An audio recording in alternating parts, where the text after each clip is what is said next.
Labrīt, labrīt, labrīt visiem, labdien visiem, kas iet garām, labdien visiem, kas šo brīnišķīgo saulaino dienu ir izvēlējušies pavadīt šeit, Akropolē Alfa. Tā ir laba ideja, jo ārā ir augsts. Es visus sveicu arī ļoti īpašā dienā. Šodien Eduarda Smiļģa dzimšanas diena, un tie, kas iet uz teātri, zina, ka vislabāk dzīvi apliecina tieši teātris. Un tas arī kaut kur palīdz novecot skaistāk, palīdz pieaugt skaistāk un pavērot sevi no malas. Bet ne par teātri mēs šodien par ādu, par sevi, par skaistu novecošanu, kā saka, no sākuma līdz beigām, jo kā mēs te aizkadrā nedaudz parunājāmies, kad tad sākas tā novecošanās? Nu, laikam līdz ar to brīdi, kad mēs piedzimstam, it kā ierasti domāt ir, kā mēs no sākuma pieauguma tad novecojam, bet nu faktiski jau sanāk, ka tā novecošana sākas uzreiz kā piedzimstam. Bet kā to darīt kvalitatīvi, kā to darīt skaisti, kā to darīt apzināti un kā to darīt čut lēnāk. To mēs šodien parunāsim šeit, šajā skaistajā Euceriņa stendā, kas izveidots Akropolē Alfa. Es arī aicinu visus, kas iet garām, nemaz neskriet garām, varbūt veltīt kādu brīdi, pasēdēt, padomāt, parunāties, uzdot arī kādus jautājumus, kas jums interesē tieši par ādas kopšanu. Nu, jā, mēs šodien esam šeit sapulcējuši ekspertus no dažādām jomām, lai dalītos ar saviem ieskatiem un sniegtu daudzpusīgu skatījumu par šo tēmu novecošana. Un mūsu šīs dienas mērķis, jo tādu arī vajag izvirzīt, ir izkliedēt mītus un izcelt to, kas tiešām strādā, iedot praktiskus padomus, kā tad rūpēties par sevi no iekšienes un no ārienes. Es iedošu tādu nelielu ieskatu, kas tad mums šodien šeit pievienosies un ko mēs šeit varēsim piedzīvot turpmākajās dažās stundās. Šeit viesosies brīnišķīgā, atzītā, ļoti populārā dermatoloģa Anna Bērziņa. Mēs sāksim ar ādas kopšanu, kam tad pievērst uzmanību, no kā izvairīties un kā iegūt pārliecību savās izvēlēs. Būs arī uzturas speciāliste Viktorija Jansone. Uzzināsim, kā uzturas ietekmē novecošanās procesu, sākot ar ūdens līdzsvera meklējumiem, kas mums visiem ir raksturīgi, beidzot ar uzturvielām, kam ir patiesa nozīme. Protams, nekas nav arī bez gudras domāšanas, vai ne? Psiholoģe Kristīna Balode būs arī šeit. Mēs izpētīsim, kā tad stress, domāšana un emocionālie paradumi ietekmē novecošanu. Bet satura veidotāja Rebeka Basina, mēs ar viņu parunāsim par to, kā šos ieskatus un paradumus ieviest ikdienā, lai skaistuma un labsajūtas rutīnas iedarētos jebkurā dzīvesveidā. Mēs, protams, aicinām arī jūs šeit klātesošos iesaistīties un uzdot jautājumus. Varat pierakstīt arī atziņas, ja jums ir līdzi varbūt telefoni, noti vai kladītes. Noteikti arī būs kāda vērtīga atziņa, vai vienkārši garām ejot iekritīs gan jau ausī kāds teikums par to, kā tad skaistāk un labāk novecot. Vēl mums ir ļoti īpaša aktivitāte šeit, maliņā. Tā ir laika mašīna. Tieši tā. Nebūs iespējams atgriezties ne bērnībā, ne doties uz nākotni. Šis stends ir šeit izveidots tāpēc, ka jūs varat pieiet, gluži vienkārši pagriezt laika mašīnu un saņemt ļoti īpašu dāvanu no Eucerina Anti-Age līnijas. Vēl viena lieta, ko likt aiz auss, mēnesi aptiekā līdz pat 30. novembrim. Eucerina Hyaluronu Filler produktiem atlaide būs līdz pat 40%. Savukārt Eucerina Hyaluronu Filler plus Elasticity produktiem atlaide līdz 35%. Tātad tas ir lielisks brīdis, lai iepazīties ar šiem produktiem. Mēs jau zinām, ka tā melnā piekdiena nebeidz beigties un turpinās dažas dienas ilgāk, tāpēc varbūt šis ir īstais brīdis, kad jums iepazīties ar šiem Eucerina produktiem. Bet nu gan vērsim pie ragiem, jeb manai mīļākajai sadaļai satikt jaunus cilvēkus, iepazīties ar brīnišķīgiem profesionāļiem un iegūt pilnīgi, varbūt jaunu informāciju vai atgādināt sev to, ko mēs jau zinām. Kam pievērst uzmanību un no kā izvairīties? Mūsu pirmais viesis būs Anna Bērziņa. Anna, es tev sagaidu ar aplausiem, arī klātsoši. Kur skaistā. Labrīt, Anna. Labrīt. Es tevi pieteikšu. Dermatoloģi, kur ar profesionalitāti un empātiju palīdz cilvēkiem rūpēties par ādas veselību un justies pārliecinātākiem par savu izskatu. Tā, Anna. Bet tev tāds nopietns uzdevums dzīvē. Tu esi tādu nopietnu uzdevumu dzīvē izvēlējies palīdzēt cilvēkiem justies labāk, pārliecinātāk, skaistāk, rūpēties par savu galvenokārt jau sejas ādu. Kā tu nonāci līdz šai izvēlei profesionāli? Man tas, ko noteikti uzreiz gribās minēt, mana profesija nav tikai par skaistumu, tie ir 50%, un otra 50% tomēr ir klasiskā dermatoloģija, tās visas medicīniskās lietas, ko mēs par ādu varam iedomāties. Bet tas mans pats ceļa sākums bija pirms 20 gadiem, kad es mācījos universitātē un sapratu, ka es gribu būt dermatologs, tātad es jau par ārstu biju mācījusies 5 gadus. Un tad tas kaut kā lēnām pakāpeniski ir aizvirzījies līdz tam, ka 15 gadus es esmu nostrādājis visdažādākās klīnikās, un tad jāsaka tikai 3 gadus, vai nu jau 3 gadus man ir mana klīnika, kuru es gan vadu, gan tajā strādāju, un esmu jau izveidojis lielu komandu šajā klīnikā, un tiešām estētiskā dermatoloģija ir puse no tā, ko mēs darām, un otra puse ir visas pumpas, izsitumi, sēnītes, kārpus un tā tālāk. Man vienmēr satiekot dermatoloģi liekas, tā kā psihologs varētu vērtēt, ko viņa runā un kā viņa veido teikumus un cik uztraukti vai mierīgi viņa ir un tad kas viņai varētu būt. Tad ar dermatologu man tāda sajūta, ka tu tā pienāc un tev tās acis tā. Viņa arī atzina, ka tā ir, vai ne? Jā, tā ir. Tā tas mēdz būt. Tas neizbēgam, tā tas ir. Tas ir automātiski. Un tev uzreiz ir tā kā ideja, ko tu gribi uzlabot, ja? Vai ko tu darītu citādi? Es laikam sevi tik ļoti nenoslogoju ar tik daudz domām, bet tāds pirmais es nočakoju, jā, un tad es mēdzu tiešām uzreiz nākamā domas aizmirst, un es pieslēdzos situācijai. Nav tā, ka visu laiku es pavadu kopā analizējot, ko es vēl varētu izdarīt. Tā nav. Pasaki tagad godīgi. Cik daudz skaistumkopšanas produktu ir tavā mājā? Un es nesaku par vienu vannas istabu. Es pieļauju, ka tev ir vairākās vietās, gan klīnikā, gan vēl kaut kur. Varbūt tu esi tā kā paskaitījusi nedaudz. Cik daudz to produktiņu ir tev pašai? Manam vīram pa lielām šausmām man ir ādas kopšanas līdzekļi, tev taisnība, ne tikai vannas istabā, bet arī guļamistabā un citās istabās un klīnikā. Bet es to tiešām teiktu, ka tas ir mans darbs. Ja man tā nebūtu, tad būtu dīvaini. Pirmkārt, es nevarētu saviem pacientiem tik labi palīdzēt, jo es nepārzinātu šos produktus. Un es arī pavisam nesen atgriezos no Hongkongas, kas ir Āzijas, kur notika Āzijas lielākā kosmētiskā izstāde un konference. Un tas manu krājumiņu daudzumu papildina. Cik tu jau politiski sāc braukāt pa visu kaut kur? Cik tie ir desmiti, simti?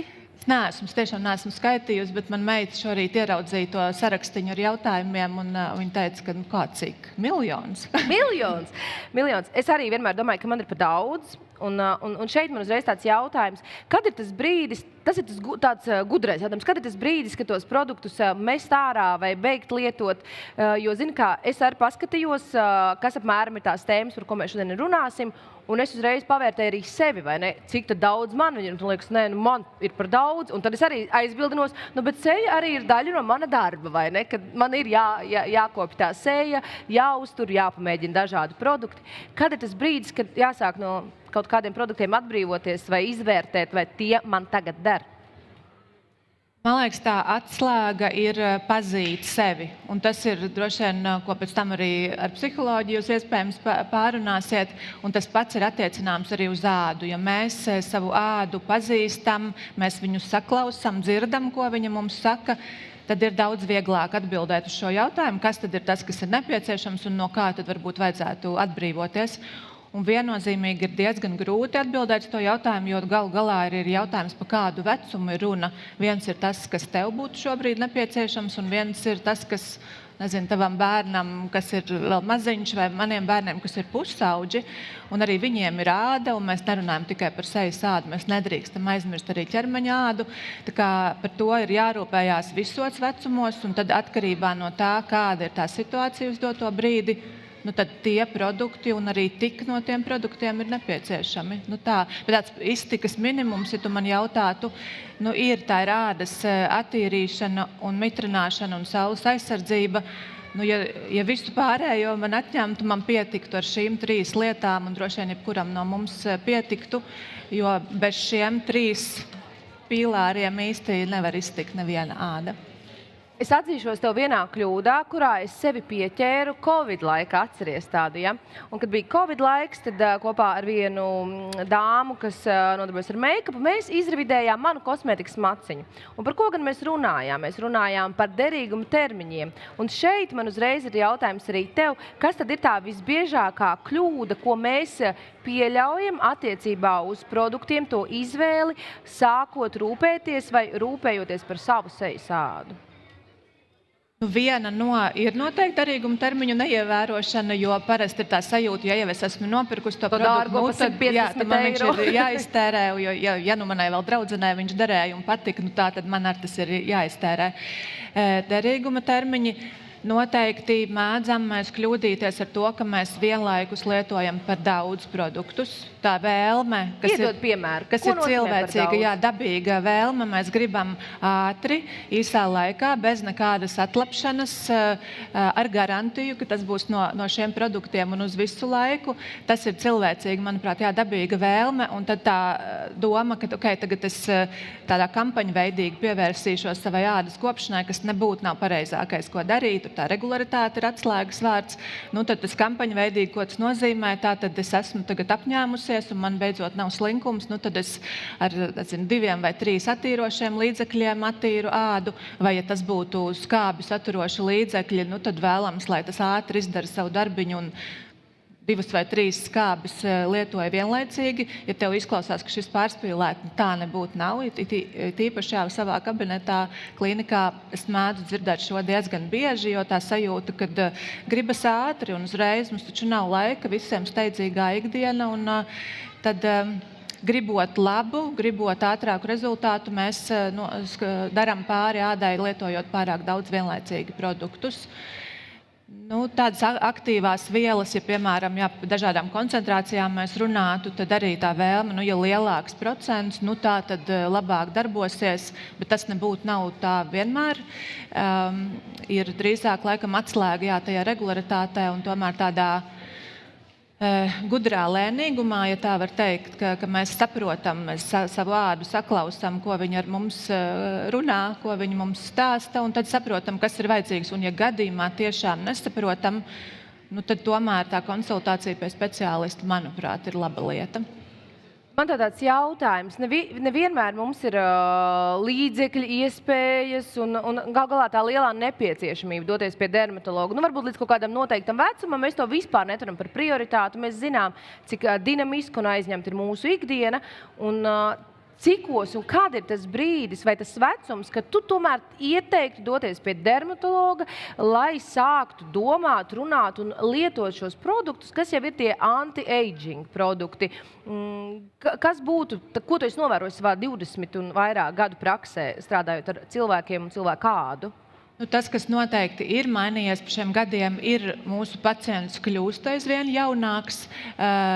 Mūsu pusauģu bērni un arī lielākā vecumā, bet jaunieši, tā ir tā paudze, saucamā Gen Z paudze, kas ir piedzimuši ar telefoniem rokās. Viņi zina visu daudz labāk par mums visiem, par aktīvām vielām, par metodēm, par trendiem, par to, ko lietot vai ko nelietot. Viņi ļoti bieži nāk pie mums uz klīniku un sauc visbiežāk pat angliski aktīvās vielas, jo tiktu kā tas ir tas, ko mēs dzirdam, kur mēs to pieredzi un zināšanas gūstam. Tā kā tas vecums, kad sākt rūpēties par pretnovecošanās ar šo domu, es teiktu, ka tas ir tāds agrīns pusauģu vecums, kaut vai arī tāpēc, ka visbiežāk meitenes ir 20, 16, noteikti, 14? Tādā klasiskā izpratnē, kā anti-aging, ka mēs runājam un domājam varbūt par krunkām, skaidrs, ka tas būs 30 plus. Vai 25 plus. Bet man nekad nepatīk pieķerties tam ciparam gadu skaitlī, jo ir ļoti atkarīgs tavas ādas izskats no tā, ko tu esi darījusi līdz šim. Cik tu esi bijusi saulē, bez saules aizsarkrēma, cik apmeklēts ir solārijas jaunībā.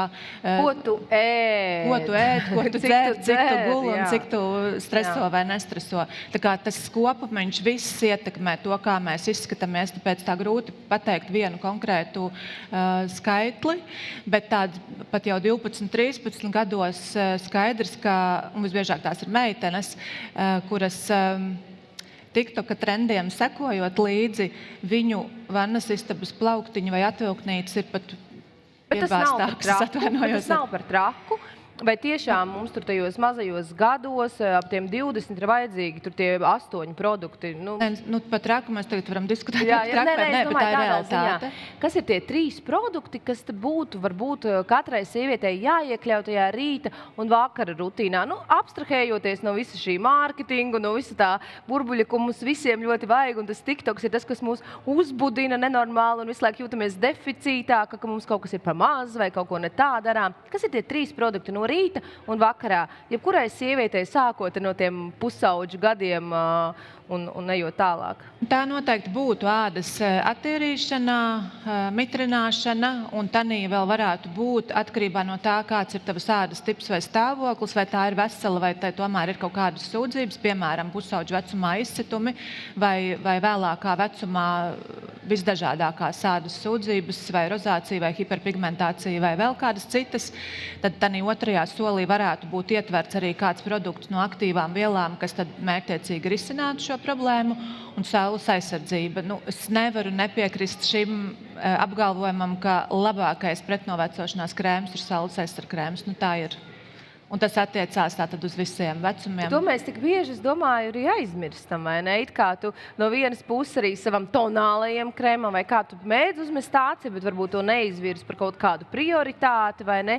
Bet tā saules aizsardzība ir tā, kas ir tā fundamentālā nepieciešamība arī tādās mākoņainās dienās un tā tālāk. Vai dārgs vienmēr nozīmē labāks? Tā īsā atbilde droši vien būtu nē. Bet te uzreiz prasās tādu paskaidrojumu, jo tomēr, ja tas ir pavisam lēts produkts, iespējams, tajā nebūs ieguldīti ne tur, zinātniski pētījumi, lai šo formulu izstrādātu, vai kādas stabilizējošas tehnoloģijas, kas tad nodrošina to, ka tās aktīvās vielas, kas ir produktā, ka tās vispār kopā var strādāt un pildīt to solīto. Vai jā, ka tai produktā nav ieguldīts, ticamāk, tad kaut ko tas maksā. Ja ne naudiskā izteiksmē, tad kaut vai laika ziņā. Tā kā es nevarētu tā vispārināt, jā, ka dārgs tā tad labāks, bet droši vien kā daudzās lietās tas zelta vidusceļš ir jāatrod. Un sev derīgais, sev piemērotais uz doto brīdi, jo būsim reāli, tas viss process ir tāds mainīgs. Mēs nevaram to vienu nopirkto krēmu stingri pie tā turēties, un visa gada garumā iespējams tas pat nav piemērots. Kā āda ir allaž mainīgs tāds orgāns. Kādas pazīmes liecina, ka produkts tiešām strādā? Tur droši vien būtu jāsaprot, kas ir tas, kāpēc mēs to produktu lietojam. Ja tas ir ādas sausums, tad es teiktu, ka varbūt 2 līdz 3 nedēļas varbūt būtu tas piemērotākais laiks, kad sākt vērtēt ar savu kritisko aci, vai tad tomēr tas mazina vai sausumu. Vai fotografēt tā kā pirms un pēc. Mēs ļoti bieži arī man ļoti patīk Eucerina, kā darbojas sociālajos tīklos. Viņiem vienmēr ir šie brīnišķīgie piemēri, kad cilvēki ir nofotografējuši, vai tās būtu blogeris, vai tie būtu lietotāji, kad ir nofotografējuši pirms, vidusposmā un pēc lietošanas. Varbūt tas arī savā ikdienā ir tāds labs piemērs, kā ieviest, kā pārbaudīt, ka tev tas strādā. Jā, vai tikai pēc jušanas? Ne, tas ir, man liekas, brīnišķīgs veids, kā to darīt, bet nevienmēr visas tās sūdzības, ko mēs gribam mazināt ar ādas kopšanas līdzekļiem, tik labi var objektīvi saskatīt. Bet tā subjektīvā sajūta ir arī absolūti svarīga, ja tu prasi, kā var zināt, vai tas produkts labi strādā man. Tātad, ja tas nededzinās, nekož, nekņudinās, nav apsārtums, nav kaut kāda izteikta subjektīva nepatīkama sajūta, tad visdrīzāk jau ir viens solīts labāk. Un noteikti jāsaprot, tāds pirmais jautājums, kas ir tas, ko tu gribi risināt ar šo produktu. Ja tā ir, piemēram, hiperpigmentācija, runājot par Eucerina produktiem, viņam ir tiešām brīnišķīgi produkti, un tur var ļoti labi tās bildes uztaisīt pirms un pēc. Diezgan īsā laikā var labus rezultātus panākt. Bet jau tādas iesēdušās varušu kājas, diez vai mēs aizgludināsim ciet ar kādu krēmu ilgtermiņā. Kā sociālie tīkli ir mainījuši pacientu vēlmes? Tu to noteikti var brīnišķīgi novērot. Jā, aizvien vairāk ir tie pacienti, kas nāk ar telefonā bildēm un rāda par to, kas ir tas, ko viņi grib panākt. Biežāk gan tas, protams, ir par injekcijām, jo tās mēs arī veicam klinikā, bet tas nav tikai par to. Ir tātad par trendiem ādas kopšanas līdzekļu aktīvajās sastāvdaļās. Ir kaut kāda virkne tipisko, ko es dzirdu tiešām gandrīz katru dienu. Un no dažāda vecuma pacientiem. ChatGPT izglītotie dermatologi. Ne tikai dermatologi, arī klienti un pacienti. Es domāju, tie klienti kļūst par sava veida tādiem dermatologiem, sevišķi tie, kuri ārkārtīgi aizraujas ar visām tām vielām un izpēti. Jā, ir bijuši gadījumi, ka pacients skrulē uz leju, sekojot līdzi, vai tiešām viss tas, ko es tagad viņam stāstīšu, piemēram, par aknas ādas kopšanu un ārstēšanu, vai tas atbilst tam, ko viņš tur ir tikko uzgooglējis un izlasījis. Runājot par tiem produktiem, ko tu pieminēji, vai varbūt tu vari jau nosaukt, tā, lai mums nav jāizlieks par ārstiem un dermatologiem, kas ir tie varbūt, kas ir tās sastāvdaļas, no kurām mums vajadzētu izvēlēties, kas varbūt ir tie daži vārdi, ko mēs tā kā redzam tajā produktā, šis jau iet uz to pusi, ko mums nevajadzētu lietot, vai arī lietot piesardzīgāk, varbūt var nosaukt, kādas tās aktīvās vielas ir. Pirmkārt, tas noteikti, šis jau ir laba rekomendācija, kad pagriezt to krēma buņģiņu arī uz otru pusi un tomēr iedziļināt tādīs mazajos burtiņos, nevis tikai lielajos, kas ir uzrakstīts priekšā, un ja tur ir rakstīts... Nekad nenovecosi. Vai izlīdzināsies visas krunkas, un ja tur ir uzrakstīts, ka tas ir pretnovecošanās krēms, un ja otrādāk apgriežot, tu neredzi neko no tām aktīvām vielām, tā saucamā INCI šai sarakstā, kur ir viss šī nomenklatūra apvienot, tad par ko varētu būt stāsts. Bet man liekas, tāda nepamatoti mēs mēdzam baidīties gan no skābi saturošiem produktiem, lai gan tā ir lieliski līdzekļi, vienkārši jāsaprot, kurus no viņiem un kādā veidā kombinēt. Vai, piemēram, retinoīdi, tā ir klasiska pārbaude. Retinoīdi. Jā, retinols var būt tāds, kas mums pirmais kļūst dzirdētāks, kas ir pazīstamāks, bet zem tā slēpjās daudz vairāki veidi, tās ķīmiski aktīvās vielas, bet retinoīdi ir tie, retinols tā skaitā. Tātad arī tas mēdz, manuprāt, būt tāds diezgan bubulis, ko mēs tur liekas, ka šito nevajag lietot, jo tas tur kairinās ādu, bet tā nebūtu nav patiesība, tā kā arī tā ir lieliska aktīvā viela.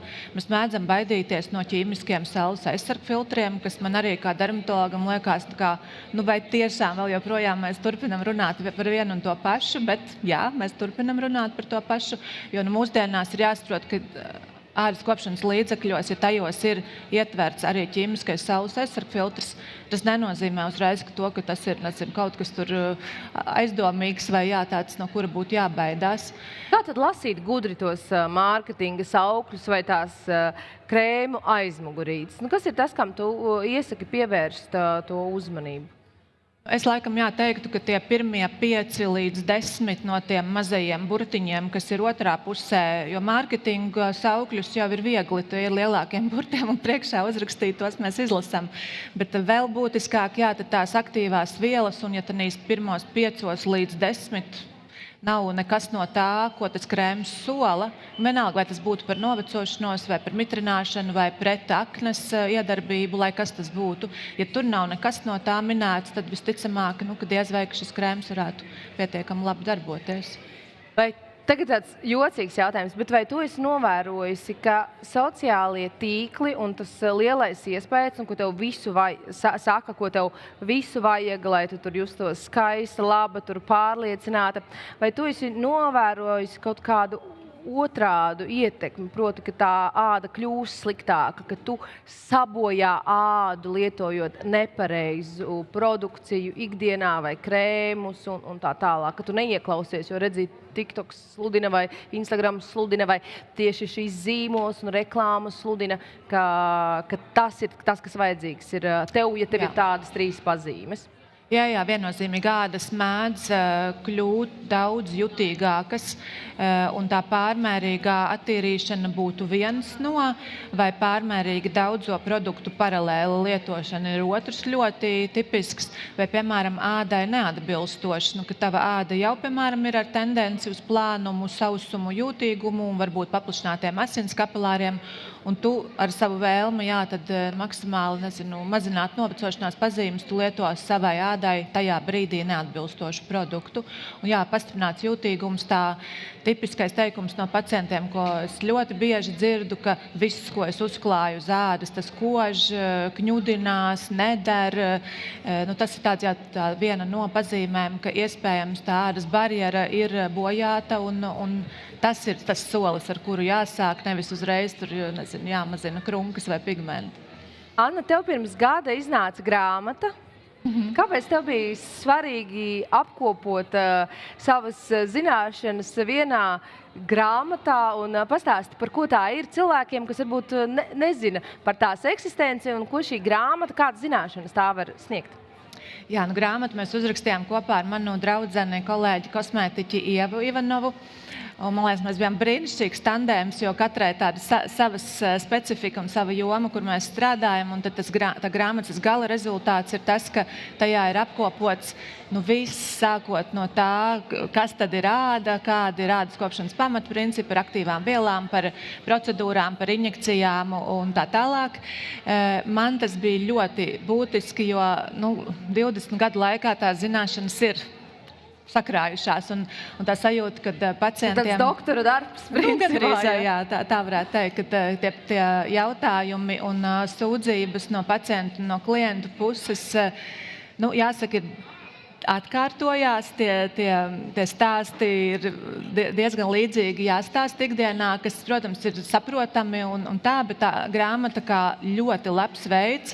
Mums ik pa laikam jautā, kam tad viņa domāta? Tur tikai no cik gadiem? Jā, no cik gadiem.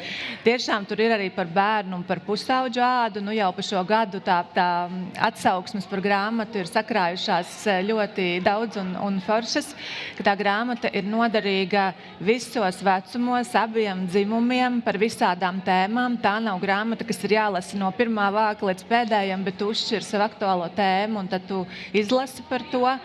Tā kā, jā, man tas galvenais mērķis bija apkopot tās gadu laikā sakrātās zināšanas un tādā nemazāk svarīgi, ka tādā estētiski skaistā veidā tas tika izdarīts. Žēl, ka tev nav līdzi.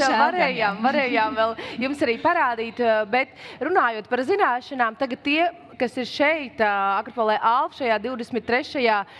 novembrī skaistajā saulainajā rītā, jums ir iespēja uzdot jautājumus, kas varbūt jums radās klausoties mūsu sarunu.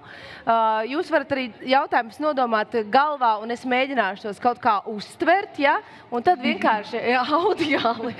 Bet jūs arī varat uzdot kādu jautājumu, kas jums interesē, lai Annai Bērziņai būtu vieglāk pēc tam iziet cauri šim pūlim.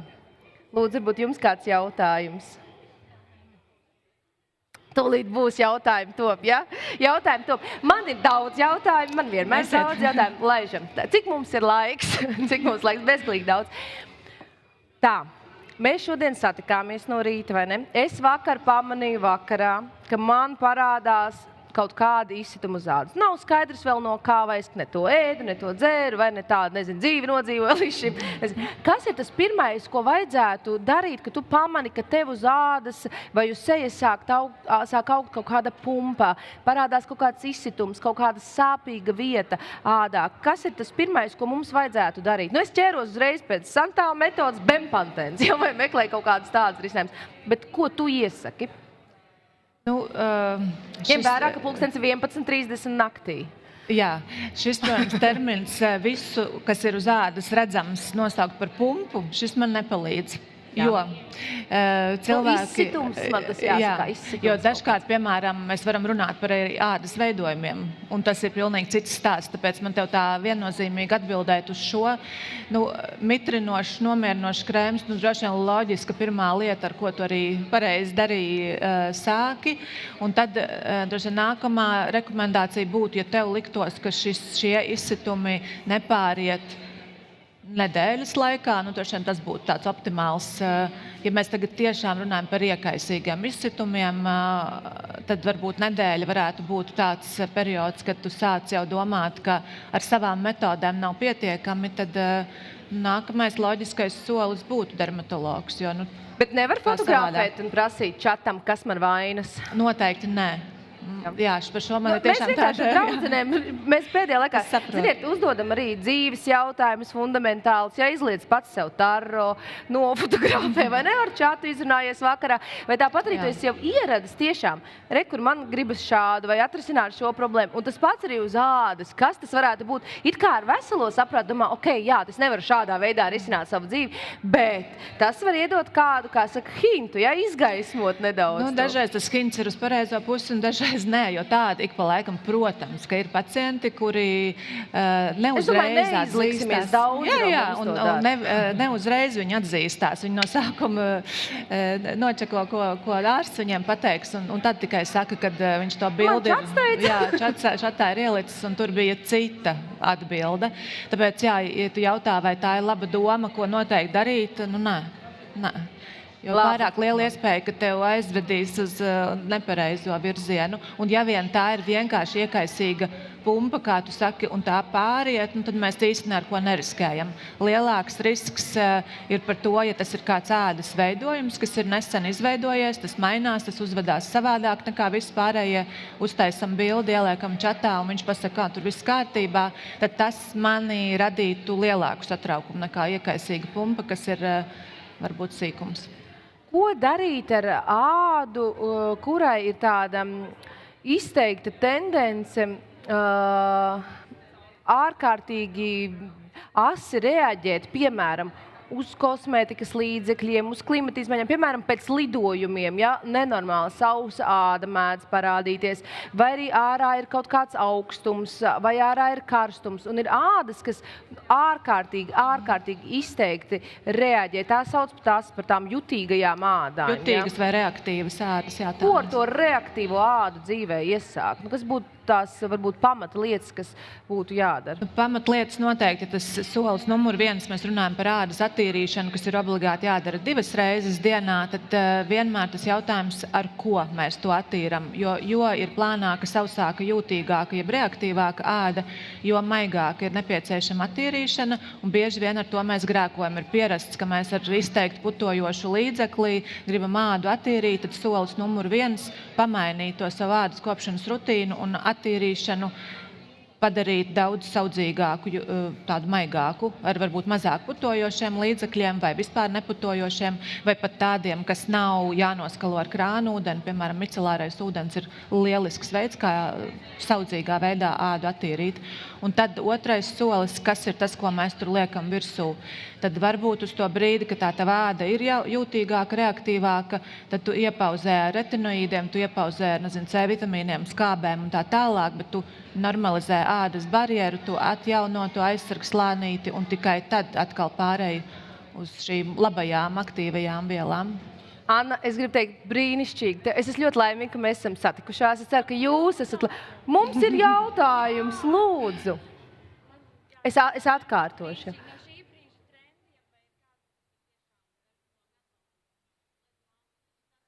Aha. Izcils jautājums, tātad audiāli atkārtošu. Vai no šī brīža trendiem, kā piemēram LED lampas un visi šie palīga agregāti, ir tāds, ko jūs kā dermatoloģi, ko tu kā dermatoloģi atbalsti un iesaki? Tātad, ja par trendiem un par šiem gadžetiem saucamajiem, tad mana atbilde uz šo būtu sakojoša, ka, ja tieši par LED lampām, tad tas ir viens labs veids, kā ādai palīdzēt, bet man uzreiz rodas pretjautājums, vai tiešām tev būtu tik daudz laika ikdienā, ko tam veltīt, lai šī lampa pildītu savu funkciju. Tas bieži vien tā ir tā atslēga uz šo atbildi. Tātad atbilde būtu tāda, ka ja vien tam pietiek laika, pacietības un apņemšanās, tad kā labu papildus lietu to var izmantot. Cita veida, nevar tā vispārināt, gadžeti saucamie ir ļoti daudz un dažādi, un virkne no tiem tomēr sola, manuprāt, pārāk daudz nekā tas atbilst realitātei. Un būsim godīgi, nevar mājās lietojamās ierīces izdarīt to, ko var izdarīt ārstniecības iestādē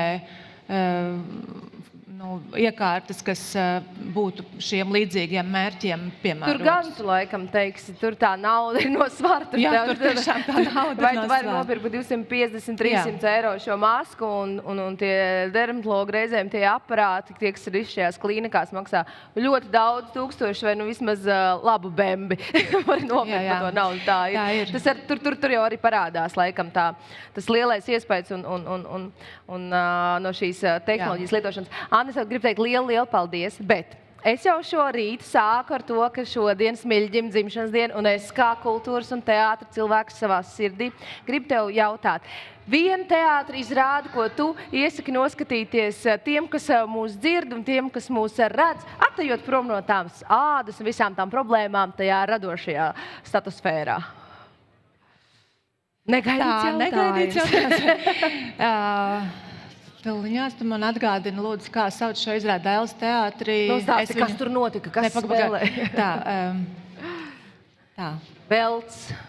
Nē, es viņu esmu pat redzējis 2 reizes, un pēc pirmās noskatīšanās... Kas tur spēlēja? Redzi, mums beigās būs rēbus, kas tur spēlēja? Rotko. Rotko, protams. Tātad es viņu redzēju 2 reizes. Pirmā reizē man likās, ka tas ir labākais, ko es esmu redzējis, un pēc otrās reizes man vairs tā nelikās. Bet tā vienalga ir izrāde. Tu biji jau piedzīvojis vēl kaut ko, kas tevi satricināja konkrētā dzīves laikā. Mīļš, paldies! Es ceru, ka tu mūs satricināji pozitīvi. Es domāju, ka mani pavisam noteikti pievērsīšu uzmanību vairākām lietām, ko tu tikko mums izstāstīji. Un viena no tām lietām arī, kas man aizķērās, ir tiešām pastiprinātāk pievērst uzmanību tai ādas attīrīšanai. Es grēkoju ar tiem rītiem, no tiem rītiem, jo reizēm tas rīts ir skrējiens, bērns, tās, no rīta nav tur laika sevi apčubināt. Un nevajag justies slikti, jo reizēm, ja sanāk kaut vai katru 2., 3. rītu apčubināt to ādu, tas arī ir labi. Vakar reizēm tad ir iegājuši tajās gultnēs, kur mēs tiešām zinām, ka ir tā seja jātīr. Bet tagad brīnišķīgi muzikāla pauze no aburošas DJ dāmas Līnas Samsonovas. Un Anna, es tev saku lielu paldies. Paldies. Un laimīgu Smiļģa dzimšanas dienu tev. Jā, paldies tev arī.